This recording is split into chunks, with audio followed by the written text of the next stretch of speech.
আচ্ছা, স্কুল আমাদের পড়তে শেখায়, টাকা বানাতে তো শেখায় না। কিন্তু টাকা মূলত আসে কোথা থেকে? স্কুলে তো এটা শেখায় না। আচ্ছা, স্কুলে কিন্তু টাকা বানানো শেখায় না, তাহলে টাকা মূলত আসে কোথা থেকে? স্কুল বেসিক্যালি আমাদের শেখায় যে ভালো চাকরি করো অ্যান্ড ভালো চাকরি পাও, ভালো বেতন পাও, এগুলোই মূলত কিন্তু আমাদের স্কুল শেখায়।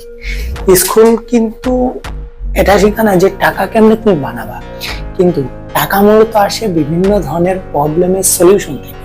পৃথিবীতে তুমি যত বড় বড় প্রবলেমের সলিউশন দিবা, তোমার টাকা তত বেশি হবে। তুমি যদি ডিগ্রি অর্জন করো, তাহলে ওই ডিগ্রি তোমাকে চাকরি দিবে, but you are a skillful person, তাহলে তোমার লাইফে অনেক স্বাধীনতা আসবে। টাকা আসে মানুষের প্রয়োজন বুঝতে পারলে, ভ্যালু তৈরি করতে পারলে, অন্যের সময় বা কষ্ট যদি কমাতে পারেন। তাহলে নিজেকে প্রশ্ন করো, তুমি আসলে কোন সমস্যার সমাধান দিতে পারবা। তুমি যেই সমস্যার সমাধান দিতে পারবা, সেটাই হতে পারে তোমার টাকা আর্নিং এর সবথেকে বেস্ট ওয়ে। ডিগ্রি কিন্তু আপনাকে আসলে কর্মী বানায়, স্কিল আপনার টাকা কামাইতে সাহায্য করে। তুমি সমস্যা খুঁজো, টাকা দেখবো এমনিতেই আসতেছে ইনশাল্লাহ।